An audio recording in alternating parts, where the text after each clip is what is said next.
questions in English, sure.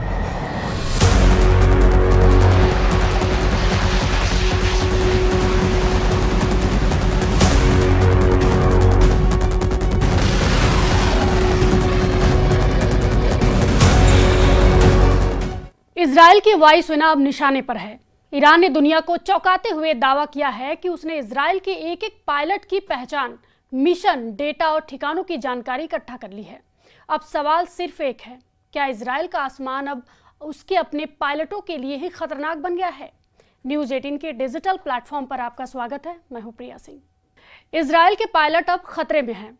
Israel के लड़ाकू pilot अब अपना चेहरा बिल्कुल भी नहीं दिखाना चाहते। इजराइल के पायलटों को सख्त ऑर्डर मिला है, मौत से बचना है तो अपनी पहचान पूरी तरह छुपाओ, क्योंकि ईरान ने कर दिया है एक बहुत बड़ा ऑपरेशन, जिसके बाद नेतन्याहू के हर फाइटर, पायलट और एयरफोर्स के अफसर की जान खतरे में पड़ गई है। ईरान की खुफिया एजेंसी का दावा है कि उसके पास इजराइल के एयरफोर्स के सभी पायलट, सभी कमांडर और सभी ड्रोन ऑपरेटर की पूरी जानकारी है। उनका नाम, उनका पता, उनकी यूनिट जहां वो काम करते हैं और वो हर मिलिट्री बेस जहां से वो ऑपरेट करते हैं। इजराइल को झकझोर देने वाला डेटा ईरान के पास है। उनकी हर बारीक जानकारी ईरान के कमांड सेंटर में पहुंच चुकी है। उन्हें उनके उन पायलट, कमांडर और ड्रोन ऑपरेटर की जानकारी ज़्यादा है जिन्होंने ईरान के खिलाफ हुए 12 दिन के युद्ध में हिस्सा लिया था। नेतन्याहू को परेशान करने वाली ये खबर ऐसी है कि इजराइल के एयरफोर्स में तहलका मच गया है। इजराइल को यकीन नहीं आ रहा है कि जिन पायलट्स और बड़े बड़े कमांडरों की पहचान उसने दशकों तक गुप्त रखी, छुपा कर रखी, अचानक उनकी पूरी प्रोफाइल ईरान के खुफिया कंप्यूटर्स में नजर आने लगी। इजराइल के हर कमांड सेंटर को हैरान कर देने वाली ये खबर ईरान की हर मीडिया ने हेडलाइन बनाई है।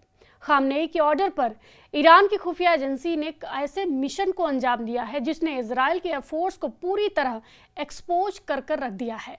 इजराइल कभी अपने बड़े बड़े मिलिट्री कमांडरों और एयरफोर्स पायलट्स का चेहरा मीडिया में नहीं दिखाता। जब भी ऐसी कोई रिपोर्ट बनाई जाती है, तब उसमें या तो पायलट का चेहरा ब्लर कर दिया जाता है या फिर वो इस तरह अपना चेहरा छुपा लेता है और मीडिया को पीठ दिखाकर इंटरव्यू देता है। 13 जून को जब इजराइल ने ईरान पर हमला किया था, तब उसने खामनेई के कई कमांडरों को मौत के घाट उतार दिया था। ये मोसाद का ऑपरेशन था जिसे लेकर नेतन्याहू से लेकर डोनाल्ड ट्रंप तक गदगद थे। लेकिन उसके बाद ईरान ने अपने घर में मोसाद के नेटवर्क को एक्सपोज करना शुरू किया और इसी दौरान उसने इजराइल में भी अपनी खुफिया नेटवर्क को एक्टिव कर दिया। ईरान की खुफिया एजेंसी का दावा है कि इजराइल पर हुए मिसाइल अटैक में ऐसे टारगेट भी थे जो इजराइल के बड़े बड़े कमांडरों के ठिकाने थे और ऐसे टारगेट्स पर मिसाइल भी गिरी है, जिससे इजराइल को पता चल गया है कि अब उसके वो लड़ाकू पायलट और बड़े बड़े कमांडर भी ईरान की खुफिया एजेंसियों के जद में हैं, जिन्होंने ईरान पर हुए हमले में हिस्सा लिया था। मेजर बी एक कोडवर्ड है, यानी इजराइल अपने पायलट का नाम भी नहीं बताता है। साल 2020 में जर्मनी के साथ जब इजराइल के एयरफोर्स ने युद्धाभ्यास किया था, तब भी उसके पायलट की पहचान उजागर नहीं की गई थी। यहाँ यूरोफाइटर, टाइफून और इजराइल के F-16 को एक साथ युद्धाभ्यास करते हुए पूरी दुनिया ने देखा। लेकिन जब इजराइल का पायलट मीडिया के बीच में आया तो हेलमेट और वाइजर लेस से चेहरा ढककर जवाब देने के लिए कहा गया। नेतन्याहू को शक है कि उनके लड़ाकू पायलट्स की जानकारी ईरान तक पहुंचने में कोई विभीषण हो सकता है, जिसने खामनेई के कमांडरों के इशारों पर इजराइल को इतना बड़ा नुकसान पहुंचा दिया है, जिसकी भरपाई करना बहुत ही मुश्किल है, या ये कहें कि अब मुश्किल है। जून में ईरान इजराइल युद्ध हुआ।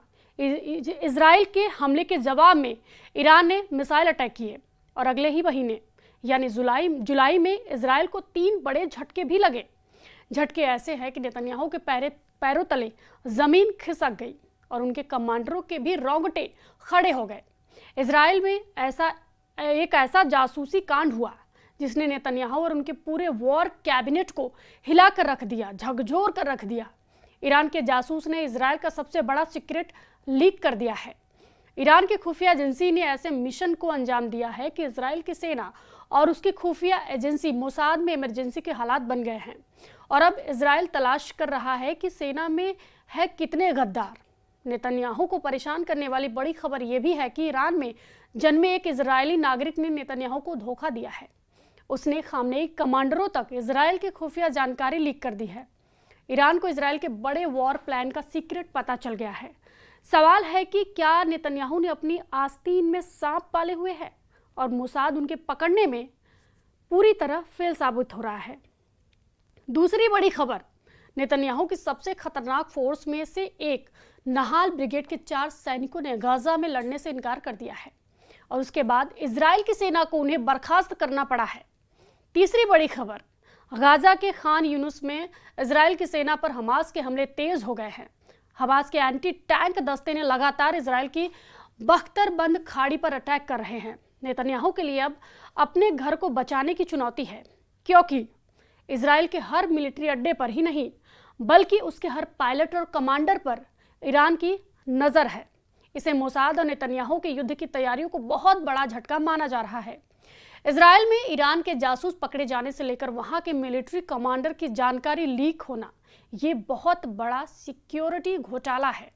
इजरायल में ईरान के जासूसी की तादाद एकदम से बढ़ी है और इजरायल की खुफिया एजेंसियों ने पिछले 1 साल के दौरान 24 से ज़्यादा ऐसे जासूसों को पकड़ा है जो ईरान के लिए काम कर रहे थे।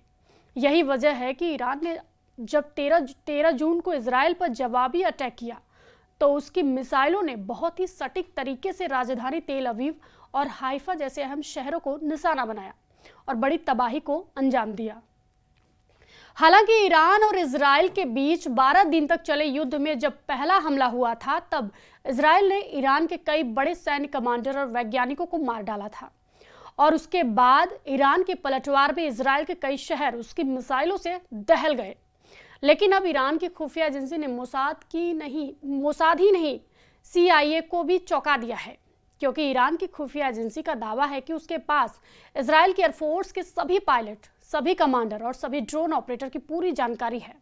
उनका नाम, उनका पता, उनकी यूनिट जहां वो काम करते हैं और वो हर मिलिट्री बेस जहां से वो ऑपरेट करते हैं। इजरायल को झकझोर देने वाला डेटा ईरान के पास आ गया है। उनकी हर बारीक जानकारी ईरान के कमांड सेंटर में पहुंच चुकी है। उनमें उन पायलट, कमांडर और ड्रोन ऑपरेटर की जानकारी ज़्यादा है जिन्होंने ईरान के खिलाफ हुए 12 दिन के युद्ध में हिस्सा लिया था।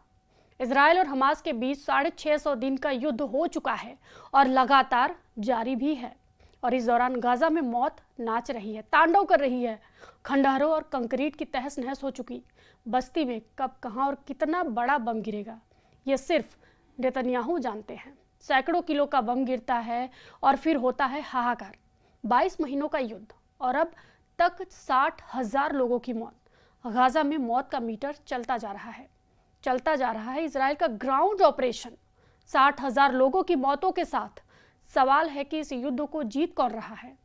गाजा में हालात बहुत ज़्यादा खराब हैं। वहाँ लाखों लोगों के सामने भूख का संकट है, खाना मिलना मुश्किल हो रहा है और इजरायल की बमबारी के साथ साथ यहाँ पर भूखमरी से मरने का खौफ बढ़ता जा रहा है। बमबारी आज भी जारी है। युद्ध के शोले अब तक भड़क रहे हैं। गाजा की सड़कें और मोहल्ले अब मलबे का मैदान बन चुकी है। गाजा का मोर्चा बिल्कुल एक्टिव है। गाजा में इजरायल और हमास का युद्ध और हजारों लोगों की मौत पर कुछ दिन तक ईरान इजरायल के युद्ध ने पर्दा डाल दिया था, लेकिन अब इस फ्रंट की तस्वीरों ने फिर से दुनिया में हाहाकार मचाना शुरू कर दिया है। नेतन्याहू ने डोनाल्ड ट्रंप की तरफ से लागू किए गए सीज फायर के बाद ईरान पर भले ही ब्रेक लगा दिया हो, लेकिन जंग अभी भी उनके सिर के चारों तरफ घूम रही है। हमास के कब्जे में 20 से ज़्यादा बंधकों को लेकर नेतन्याहू अभी भी दबाव में हैं। वो जानते हैं कि अगर उनका युद्ध तेज हुआ तो बाकी बचे बंधकों को बचाना मुश्किल हो जाएगा। गाजा में इजरायल की बमबारी बंद हो और वहाँ लोगों तक खाने का सामान पहुँचाया जाए, इसके लिए ऑस्ट्रेलिया के लोगों ने आवाज़ उठाई है। सिडनी के मशहूर हार्बर ब्रिज पर हज़ारों लोगों ने मार्च किया है। इस मार्च में विकिलीक्स के संस्थापक जूलियन असांज भी शामिल हुए। लोगों के हाथ में गाजा के लोगों के समर्थन में पोस्टर थे। बारिश के बीच ये मार्च पूरी दुनिया का ध्यान गाजा पर लाने की एक कोशिश है। गाजा में बमबारी के बीच मानवीय संकट गहराने की तस्वीरें पूरी दुनिया तक पहुंच रही हैं और ऑस्ट्रेलिया के लोग चाहते हैं कि ये बमबारी फौरन बंद की जाए। गाजा में इजरायल की बमबारी जारी है, लेकिन नेतन्याहू का ईरान के साथ सीज फायर अभी भी बरकरार है। लेकिन ईरान और इजराइल के बीच युद्ध विराम कब तक रहेगा, इसका खतरा बना हुआ है। अब ईरान की खुफिया एजेंसी से आए नए खतरे को देखते हुए इस युद्ध का खौफ नजर लेवल पर पहुंच चुका है।